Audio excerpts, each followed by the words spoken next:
Good morning students. जैसा कि आप लोगों को पता है कि कोविड-19 के कारण हमारी प्रॉपर क्लासेस अभी नहीं हो पा रही। सभी स्टूडेंट्स का घर पे रह करके स्टडी करना, कई पेरेंट्स का कहना है कि घर पे स्टडी प्रॉपर नहीं हो पाती। क्यों नहीं हो पाती? बिकॉज बच्चा जो है वो एक जगह पे कॉन्सेंट्रेशन नहीं दिखा पा रहा है, डिस्टर्ब हो रहा है। अगर 20-20 मिनट्स के लेक्चर या 30 मिनट का लेक्चर आप प्रॉपरली घर पे पढ़ रहे हैं तो स्टडी मटेरियल में तो कोई चेंज नहीं है। स्टडी मटेरियल वही आपको ऑफलाइन टीचर पढ़ा रहा है, वही आपको ऑनलाइन टीचर पढ़ा रहा है। डिपेंड्स ऑन यू कि आप लोग क्या पढ़ रहे हैं। तो 8 क्लास के जो इस बार आरबीएससी का कोर्स है वो complete CBSE and RBSC classes जो हैं एनसीईआरटी बेस्ड हो गई हैं। आपका प्रॉपर जो कोर्स है वो अब आप वो पढ़ेंगे, शॉर्ट एंड स्वीट जो पॉइंट्स होते हैं सीबीएसई के वो ही पॉइंट्स आप लोगों को पढ़ने हैं। अब जो हम पढ़ेंगे, जो हमारा लेक्चर रहेगा वो किससे रिलेटेड रहेगा? Reproduction in animals. जानवरों में जनन की प्रक्रिया या रिप्रोड्यूस करने की जो प्रोसेस होती है वो क्या है, कितने टाइप की और किस किस तरीके से कंप्लीट होती है। ठीक है, ये बायोलॉजी का टॉपिक है आपका। क्या आप लोगों ने कभी ये देखा है कि अगर आपके ग्रैंड पेरेंट्स जो हैं, जो ग्रैंड पेरेंट्स होते हैं, आपके दादा दादी हैं, नाना नानी हैं, अगर उनके कोई बेबी नहीं होता, यानी या तो आपके पापा या इधर मम्मी नहीं होते, तो क्या आपकी जनरेशन आगे आती है? आप लोग नहीं आ पाते। तो मतलब क्या है रिप्रोडक्शन का? मतलब क्या है? हर ऑर्गेनिज्म खुद की प्रेजेंस को बनाए रखने के लिए या खुद की स्पीसीज जो है उसको बनाए रखने के लिए ऑर्गेनिजम्स क्या कर रहे हैं? ऑर्गेनिजम्स रिप्रोड्यूस कर रहे हैं। रिप्रोड्यूस का मतलब किसको रिप्रोड्यूस कर रहे हैं? वो खुद के जैसे कुछ ऑर्गेनिजम्स को क्या कर रहे हैं? रिप्रोड्यूस कर रहे हैं। अब जैसे मैं आपको एग्जांपल दूं, एक डॉग है और एक बिच है। डॉग एंड बिच ने रिप्रोड्यूस करा और डॉग एंड बिच रिप्रोड्यूस करके 6 to 7 पपीज को बर्थ दे दिया। ठीक है, 6-7 छोटे छोटे से पपीज हो गए उनके। अब वो 6 to 7 पपीज जो हैं वो क्या कर रहे हैं? वो आगे नेक्स्ट जनरेशन को बर्थ देंगे and next generation and next generation. तो अगर लगातार जनरेशन बनी रहेगी तो डॉग एंड बिच जो है, यानी जो डॉग ब्रीड है, वो खत्म नहीं हो सकती। बिकॉज रेगुलरली क्या बना हुआ है, एक सेट हुआ हुआ रिदम जो है वो बनी हुई है। अगर ये रिदम को ब्रेक कर दिया जाए, इट मीन्स अगर ये फंक्शन स्टॉप करवा दिया जाए, रिप्रोडक्शन नहीं हो, तो जो ऑर्गेनिज्म रिप्रोड्यूस नहीं कर सकते वो ऑर्गेनिज्म स्पीसीज नहीं बना सकते, नहीं सेव नहीं रख सकते खुद की स्पीसीज को। चूहे हैं, चूहों ने बर्थ देना बंद कर दिया, अगर नेक्स्ट जनरेशन को बर्थ नहीं दे पा रहे हैं तो जो माउस का जो नंबर है, जो रेट्स हैं, वो कम हो जाएंगे धीरे धीरे और फिर खत्म हो जाएंगे। फिर कुछ टाइम बाद हम बुक्स में पढ़ा करेंगे कि कोई चूहे होते थे, ऐसे दिखते थे, ये खाते थे, यहाँ रहते थे। इसी तरीके से पढ़ना पड़ेगा। तो इट मीन्स क्या? हर ऑर्गेनिज्म को खुद के जैसा एक न्यू ऑर्गेनिज्म बॉर्न करना होता है, बर्थ देना होता है, तो रिप्रोडक्शन के थ्रू ही हो सकता है। तो अपन लेते हैं इसका फर्स्ट डेफिनेशन। चैप्टर का फर्स्ट डेफिनेशन क्या है? First definition is reproduction. Reproduce करना। क्या करना? कौन? ऑर्गेनिजम्स क्या करेंगे? रिप्रोड्यूस करेंगे। क्या करेंगे बच्चों? Reproduce. Organisms reproduce offsprings. Offsprings का मतलब baby. Organisms reproduce offsprings by reproduction. एक तो ये हो गया, या आप इसको लिख सकते हैं the reproduction is the process in which organisms reproduce the of springs. एक ऐसा प्रोसेस जिसके अंदर ऑर्गेनिजम्स रिप्रोड्यूस करते हैं न्यू ऑफ स्प्रिंग्स को। तो न्यू ऑफ स्प्रिंग्स को बर्थ देने का प्रोसेस जो है वो क्या कहलाता है? वो रिप्रोडक्शन कहलाता है। अब रिप्रोडक्शन कैसे कैसे हो सकता है? कि मैम एक ही तरीके से होता है कि डिफरेंट इसके वेज हो सकते हैं?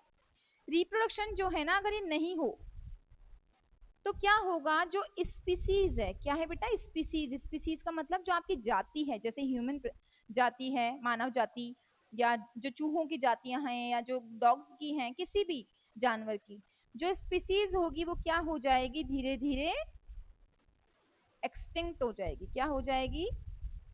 एक्सटिंक्ट, यानी कि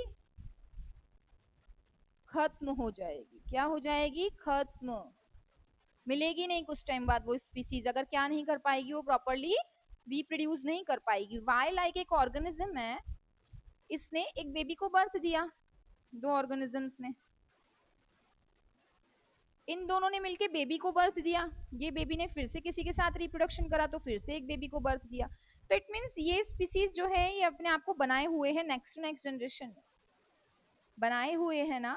इसका मतलब क्या होगा कि कोई भी स्पीसीज जो है वो रिप्रोडक्शन के थ्रू ही सरवाइव कर सकती है। अगर वो स्पीसीज रिप्रोड्यूस नहीं करेगी तो स्पीसीज एक्सटिंक्ट हो जाएगी, मींस खत्म हो जाएगी।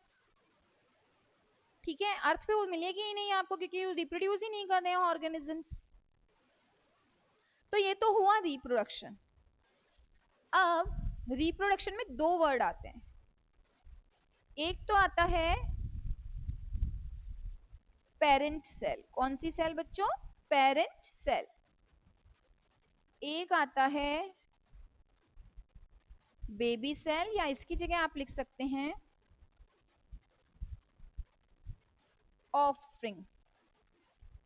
कोई भी पेरेंट सेल जब क्या करे, बेबी सेल प्रोड्यूस करे, मींस ऑफस्प्रिंग्स को प्रोड्यूस कर रही है। पेरेंट सेल कौन है? मम्मी एंड पापा, या उनके मम्मी पापा। तो पेरेंट सेल तो रिप्रोडक्शन शो करती हैं, और बेबी सेल या ऑफस्प्रिंग्स का मतलब क्या होता है? जो न्यू बेबी बर्थ ले रहा है, जो न्यू सेल जनरेट हो रही है, तो जिनके बीच में रिप्रोडक्शन होगा वो पेरेंट सेल है। The cells which shows the reproduction known as parent cell, and the new cell which is form during the reproduction process that is known as offspring. Reproduction process के during जो भी new cell बनती है उसे क्या कहा जाता है? ऑफस्प्रिंग या फिर बेबी सेल। आया रिप्रोडक्शन का टॉपिक समझ में? ओके। अब हम क्या करेंगे, रिप्रोडक्शन जो है ना वो सिंगल टाइप का नहीं होता, अलग अलग तरीके का हो सकता है रिप्रोडक्शन भी। तो रिप्रोडक्शन जो है उसके कितने टाइप होते हैं? 2। कितने होते हैं? 2। तो रिप्रोडक्शन के दो पार्ट्स क्या क्या होते हैं? रिप्रोडक्शन फर्स्ट जो है that is sexual reproduction. Sexual reproduction.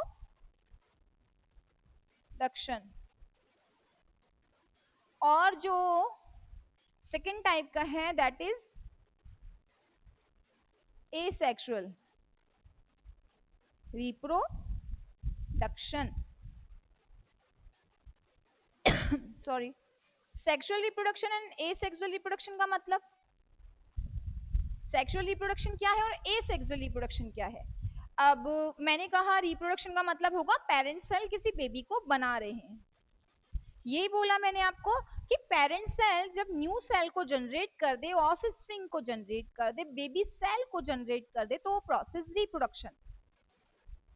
तो मैम फिर सेक्सुअल और एसेक्सुअल रिप्रोडक्शन क्या होता है? सेक्सुअली जो किया जाता है जिसके बीच में सेक्स होंगे, यानी मेल एंड फीमेल दोनों सेक्स होंगे, तो सेक्सुअल का मतलब क्या है? तो सबसे पहले हम लेते हैं द सेक्सुअल रिप्रोडक्शन। सबसे पहले क्या पढ़ लेते हैं अपन? Sexual reproduction. सेक्सुअल में एक वर्ड आ रहा है दैट इज सेक्स। सेक्स दो टाइप के होते हैं। आप लोग कभी कोई फॉर्म फिल करेंगे तो आपका सेक्स पूछा जाएगा कि आप मेल हैं या फीमेल हैं। तो दो सेक्स होते हैं, mail and female. Mail and female आपस में क्या करते हैं बच्चों? रिप्रोड्यूस करते हैं। क्या करते हैं? रिप्रोड्यूस। किसको रिप्रोड्यूस करेंगे? Mail and female. मेल और फीमेल जो है वो रिप्रोड्यूस करेंगे किसी भी न्यू बेबी सेल को। किसको? किसी न्यू बेबी सेल को। तो सेक्सुअल रिप्रोडक्शन का मतलब क्या होगा? The reproduction in which male and female gametes are fused to form baby cell। जिसके अंदर मेल और फीमेल दोनों ही सेल्स का होना जरूरी है, वो रिप्रोडक्शन कौन सा रिप्रोडक्शन कहलाएगा? वो रिप्रोडक्शन सेक्सुअल रिप्रोडक्शन कहलाएगा। तो मेल एंड फीमेल क्या हो बेटा? ये रिप्रोड्यूस जो वर्ड लिखा है तो बना रहा है, लेकिन इन दोनों का मिलना, like male and cross sign show किया जाता है और क्या लिखा जाता है? फीमेल। तो जो क्रॉस का साइन है ना, इस जगह एक वर्ड आता है दैट इज फ्यूजन। क्या आता है? फ्यूजन। इसका भी मीनिंग समझाएंगे, पहले आप डेफिनेशन समझ लीजिए। सेक्सुअल रिप्रोडक्शन का मतलब क्या हुआ? The reproduction in which male and female fuse to form. Fuse to form a new baby cell और अ न्यू ऑफस्प्रिंग। एक छोटी सी नई सेल को बर्थ देने के लिए जब मेल एंड फीमेल जो सेक्सेस हैं वो आपस में क्या करेंगे, वो फ्यूज हो जाएंगे, फ्यूजन शो करेंगे, तो क्या बनेगा, न्यू बेबी सेल बनेगा। That is the sexual reproduction. अब मैंने यहाँ पे एक वर्ड यूज लिया है, दैट इज फ्यूजन। क्या यूज लिया है, फ्यूजन।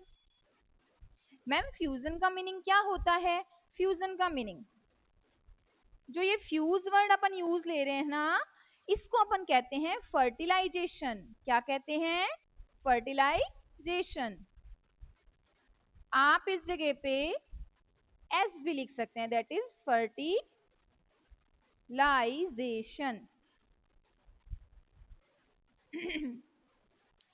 तो अब सेक्सुअल रिप्रोडक्शन तो हो गया कि मैम मेल एंड फीमेल दोनों गैमेट्स का होना जरूरी है, मेल गैमेट का भी और फीमेल गैमेट का भी। तो मैम फिर फर्टिलाइजेशन, फ्यूज वर्ड जो है वो फर्टिलाइजेशन, कुछ क्या हुआ इसका मीनिंग, जो हम बोले ना फ्यूजन होना जरूरी है, फ्यूजन होना जरूरी है, तो अब क्या है रिप्रोडक्शन के अंदर, जो सेक्सुअल रिप्रोडक्शन में जो फर्टिलाइजेशन वर्ड आ रहा है, इसका मतलब क्या है, फ्यूजन ऑफ, क्या, फ्यूजन, मिक्स होना। फ्यूजन का मतलब क्या हो जाते हैं, एक दूसरे में मिक्स हो जाते हैं, घुल जाते हैं। Fusion of male and female gametes.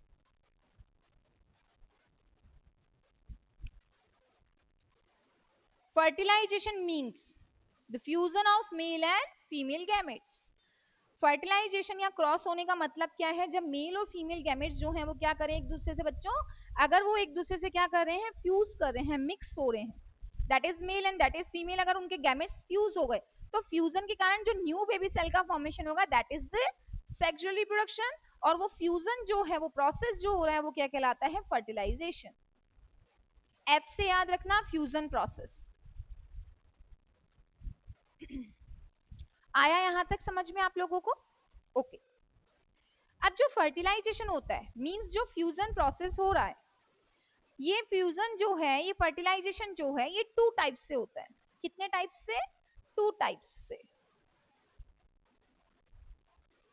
Fusion of male and female gametes जो है ये दो तरीके से होता है।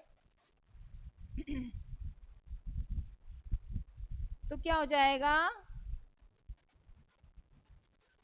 Types of fertilization. किसके टाइप, फर्टिलाइजेशन के, इट मींस फ्यूजन के। There are two types of fertilization, that is the internal, internal मतलब आंतरिक, and the second one is external, बाहर, बाहर जो होता है, एक्सटर्नल। अब सुनिए, एक फ्रॉग है, ठीक है, इस फ्रॉग ने क्या दे दिए पानी के अंदर, पानी में है ये, और इसने वहां अंडे दे दिए। क्या है ये, फीमेल फ्रॉग। क्या है बच्चों, फीमेल फ्रॉग। वहीं पानी के अंदर दूसरी जगह क्या है, एक और फ्रॉग है, वो है मेल फ्रॉग। क्या है बच्चों, वो मेल फ्रॉग। जो मैंने गैमेट्स वर्ड यूज किया था ना बच्चों, gametes, mail and female gametes, जो मेल गैमेट होते हैं वो तो होते हैं स्पर्म। क्या होते हैं, स्पर्म। इनकी स्ट्रक्चर ऐसी होती है स्पर्म्स की,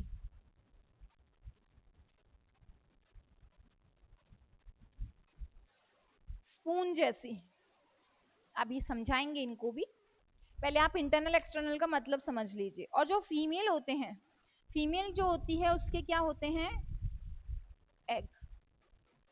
क्या होते हैं, एग। फीमेल तो एग देती है और मेल में प्रेजेंट होते हैं स्पर्म्स। अब क्या होगा, इसने पानी में क्या रिलीज कर दिए, स्पर्म्स रिलीज कर दिए, और फीमेल ने क्या दे दिए, एग दे दिए आसपास ही एरिया में।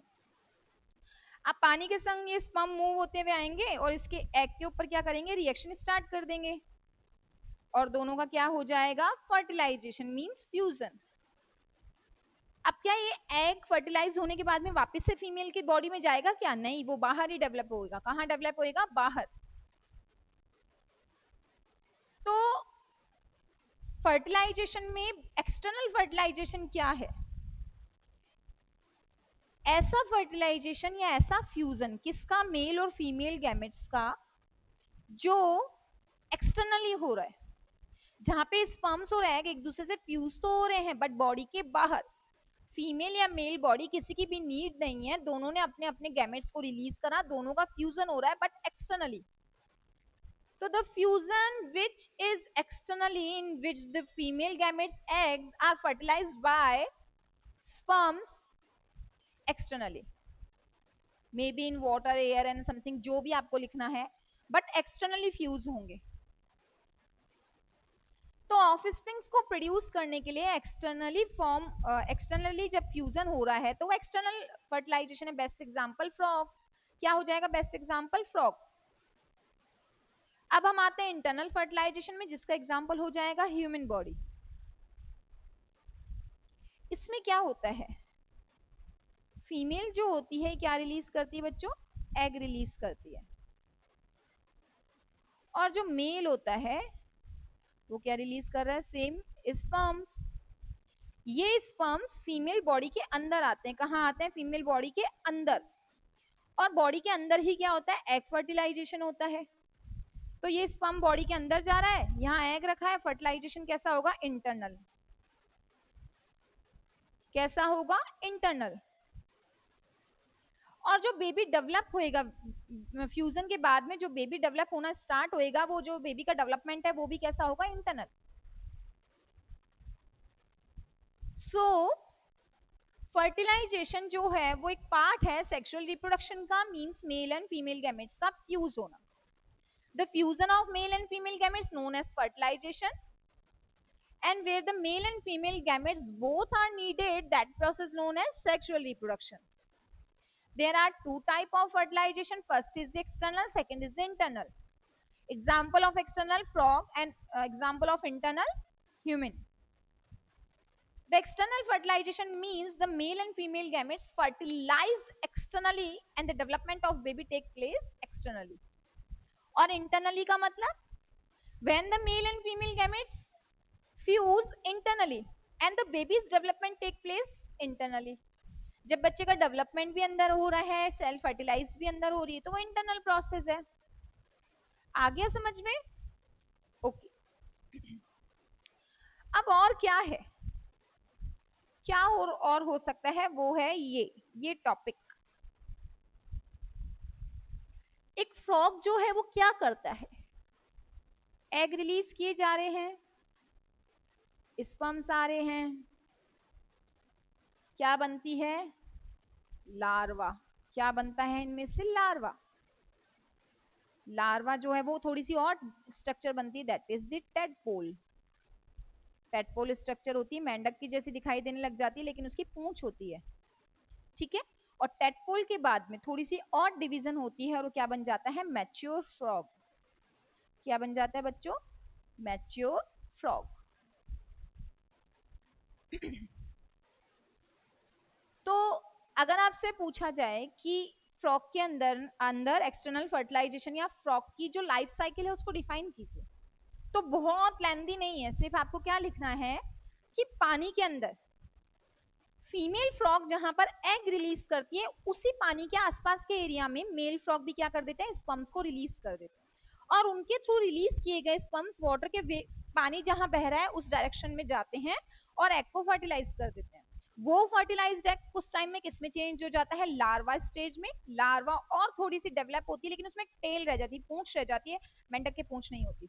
टेडपोल स्टेज कहलाती है. और फिर फाइनली एक मैच्योर फ्रॉग डेवलप हो जाता है. बट ये हुआ कौन से प्रोसेस से? ये हुआ एक्सटर्नल फर्टिलाइजेशन से. तो यहाँ तक आपको लोगों को समझ में आ गया? तो हम लोगों ने क्या क्या पढ़ा? हम लोगों ने पढ़ा चैप्टर का basic point, that is the reproduction process. What do you mean bye reproduction?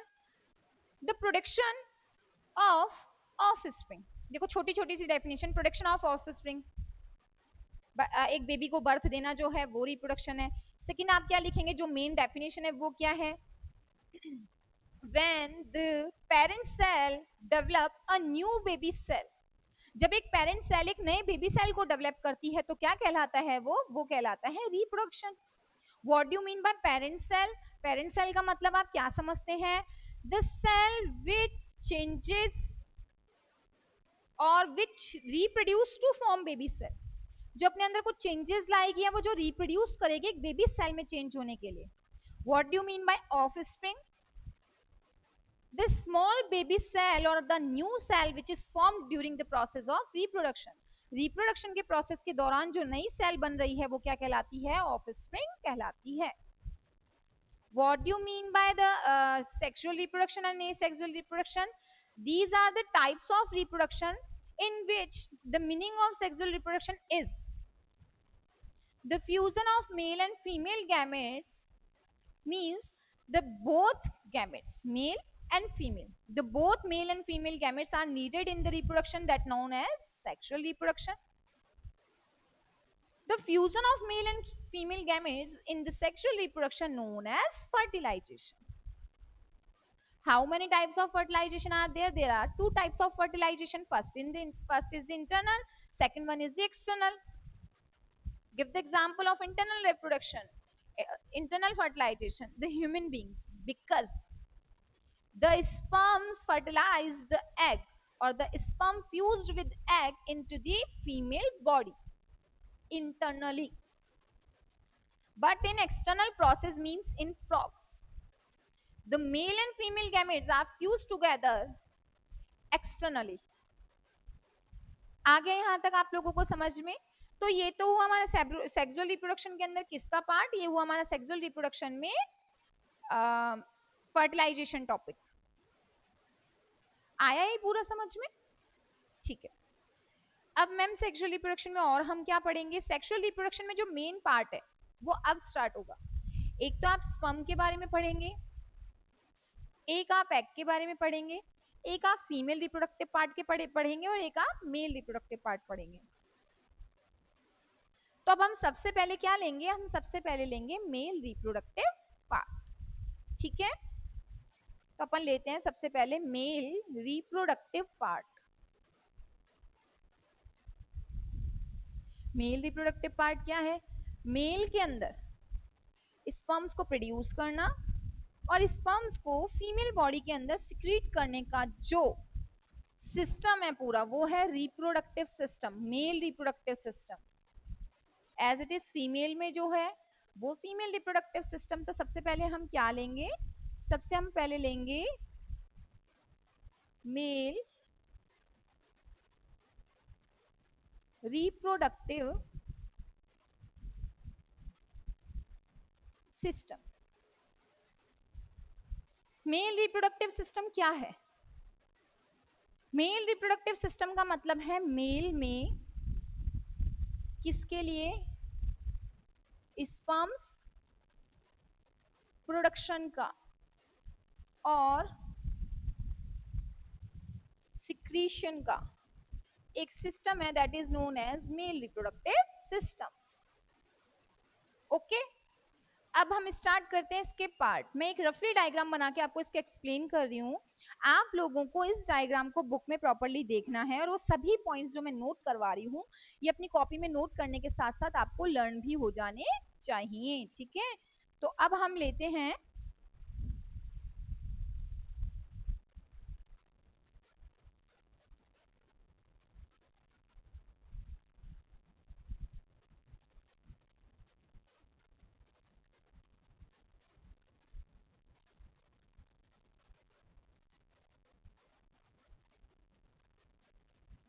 आप लोग जब इस डायग्राम को देखेंगे तो इसके दूसरी साइड भी ये सेम स्ट्रक्चर होगी. मैं आपको हाफ स्ट्रक्चर से पूरे पॉइंट समझा रही हूँ. ठीक है,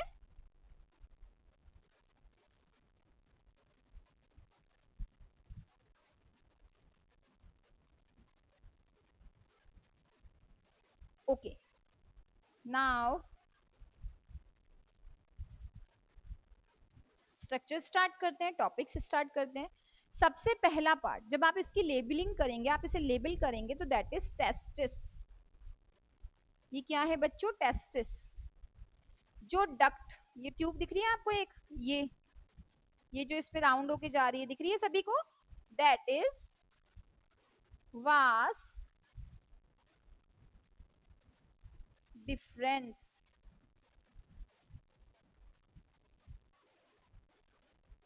वास डिफेंस,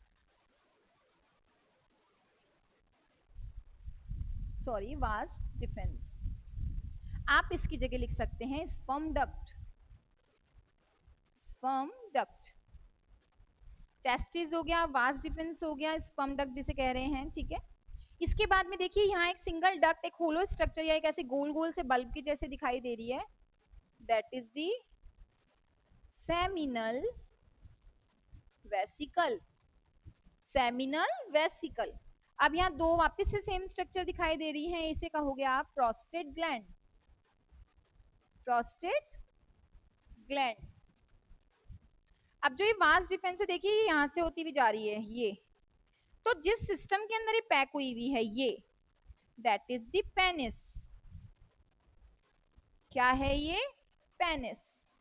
और जब वास डिफरेंस पेनिस में से जाती है तो इधर एक गॉल ब्लैडर प्रेजेंट होता है, वो गॉल ब्लैडर भी इसी में अपने यूरिन को एक्सक्रीट करता है, सॉरी यूरिनरी ब्लैडर प्रेजेंट होता है और urinary bladder urine vas deferens में सिक्रीट करता है।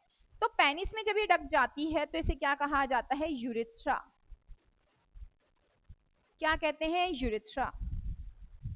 तो अब हम पढ़ते हैं इन पूरे पॉइंट्स के बारे में, ठीक है। स्टार्ट करें तो हम लेते हैं सबसे पहला मेल रिप्रोडक्टिव पार्ट, सिस्टम में से सबसे पहला reproductive part, that is the, sorry एक पॉइंट रह गया है, टेस्टिस के बाहर देखो एक कवरिंग दिखाई दे रही है, ये कहलाती है स्क्रोटम। क्या कहलाती है? स्क्रोटम। तो हम सबसे पहले जो पॉइंट लेंगे दैट इज स्क्रोटम। क्या लेंगे बच्चों? स्क्रोटम। यहाँ 1 मार्क का क्वेश्चन यहाँ भी बनेगा, 9th में तो अब ये टॉपिक हटा दिया गया है, आपके 9th में नहीं है, 10th में फिर ये टॉपिक चेंज हो जाएगा, आई मीन ये का ये वापस से आएगा, सेम रिप्रोडक्शन टॉपिक पूरा है आपके।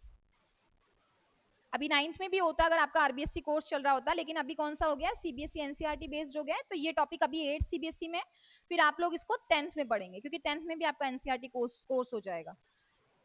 तो इसमें है सबसे पहला पॉइंट वो है स्क्रोटम। क्या है? स्क्रोटम।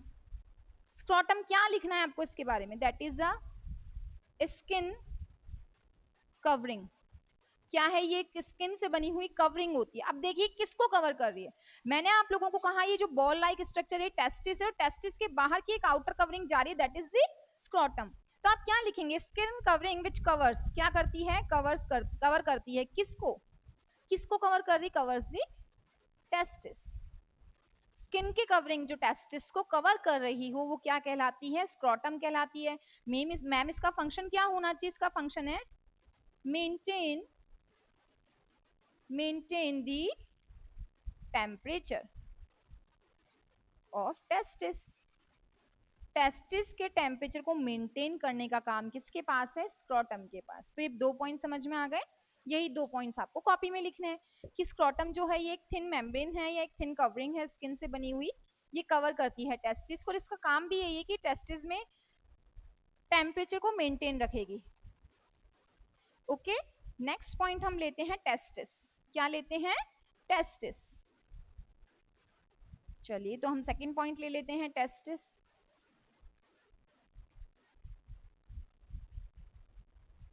टेस्टिस क्या है? टेस्टिस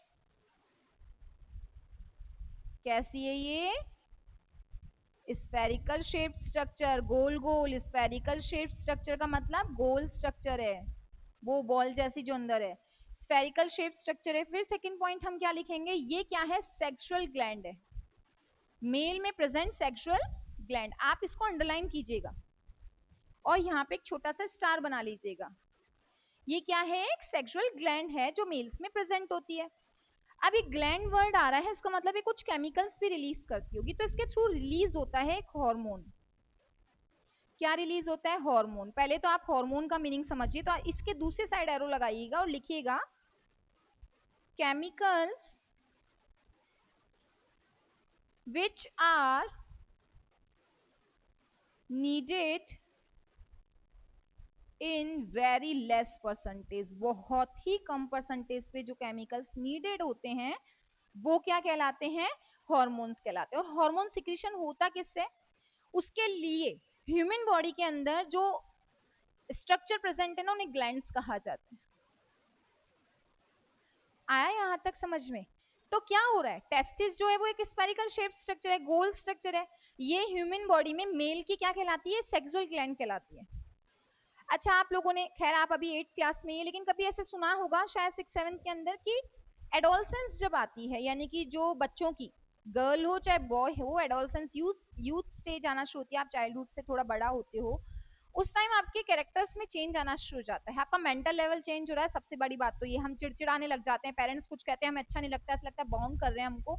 ये सारे मेंटल जो भी चीजें आपके सेक्सुअली रिलेट करती हैं, ये कौन कंट्रोल करता है? यही हार्मोन कंट्रोल करता है।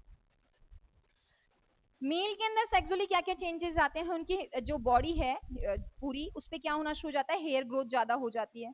हेयर ग्रोथ के साथ साथ आवाज कभी नोट करना, अभी आप छोटे हैं, जब आप 10th तक आएंगे ना, उस टाइम आपकी आवाज में चेंज आना शुरू हो जाएगा, भारी हो जाएगी आवाज बहुत।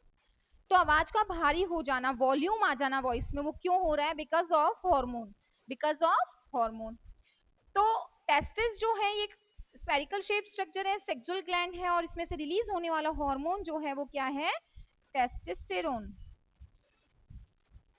टेस्टोस्टेरोन, टेस्टोस्टेरोन हार्मोन क्या करता है? कंट्रोल करता है किनको? सेक्सुअल कैरेक्टर्स को। सेक्सुअल कैरेक्टर्स क्या होते हैं? आवाज का भारी होना, दाढ़ी मूंछ आना, हेयर ग्रोथ ज्यादा होना बॉडी पे, और एडम सेपल का ग्रोथ होना। यहाँ आप जेंट्स में देखोगे, यहाँ एक हड्डी दिखाई देती है गले में, गर्ल्स में नहीं होती है वो हड्डी। गले में एक हड्डी दिखाई देना शुरू हो जाती है, तो वो क्या है? एडम सेपल का बनना भी किसके पास में होता है? सेक्सुअल कैरेक्टर्स में काउंट होता है। तो कौन करता है? वो टेस्टोस्टेरोन हार्मोन। ठीक है, और मेन काम क्या है इसका? मेन काम है स्पर्म्स प्रोडक्शन का। किसका? स्पर्म्स के प्रोडक्शन का। आया समझ में यहां तक? तो रिप्रोडक्शन के अंदर मेल रिप्रोडक्टिव सिस्टम के दो पार्ट हमने पढ़ लिए, स्क्रोटम एंड टेस्टिस। ये यहां तक समझ में आ गया? आज इस लेक्चर में हम इतना ही पढ़ेंगे। जो नेक्स्ट पॉइंट है, जो अदर मेल रिप्रोडक्टिव सिस्टम के पार्ट बच रहे हैं, ये हम पढ़ेंगे हमारे सेकंड लेक्चर में। उसके लिए आप जो मैं क्वेश्चंस लिखा रही हूँ, इन क्वेश्चंस को क्या कर लीजिए, नोट कर लीजिए, और इन क्वेश्चंस के आंसर आपको क्या करने हैं? अपनी कॉपी में करने हैं।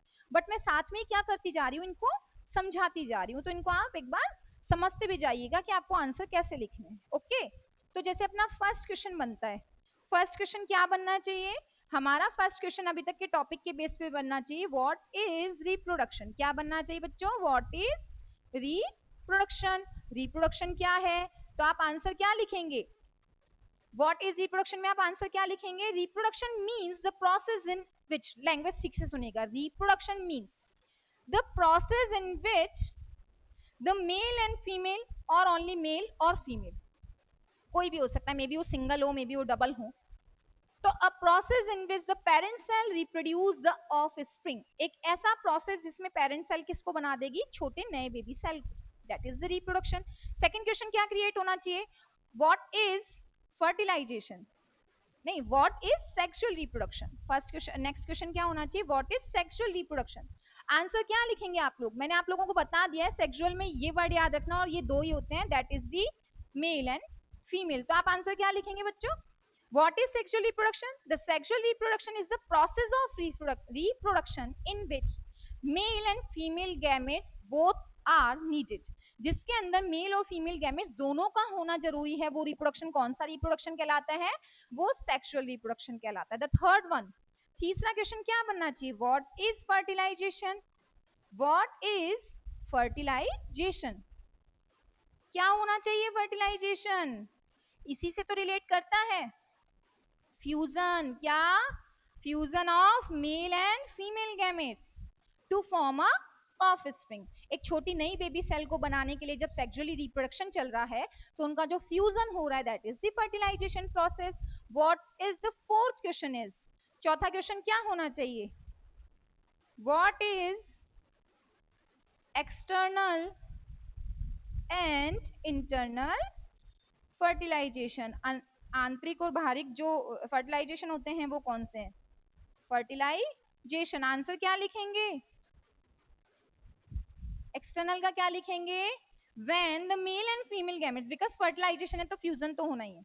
When the male and female gametes fused together externally, जब बाहर ही फ्यूज हो जाए, किसी फीमेल बॉडी की नीड नहीं होगी। एग्जाम्पल लिख देना, फ्रॉग। इंटरनल में क्या लिखेंगे? एग्जाम्पल ह्यूमन बींग्स, जब when the male and female gametes fused internally in female body, that is the internal fertilization. And the last fifth question is, what is the scrotum? What is the scrotum? Write any one function. कोई भी एक function बताइए. तो क्या है बताइए? Scrotum क्या था? द आउटर कवरिंग और the outer skin of testis. Testis की बाहर की एक आउटर कवरिंग क्या कहलाती है? स्क्रोटम कहलाती है. फंक्शन क्या है?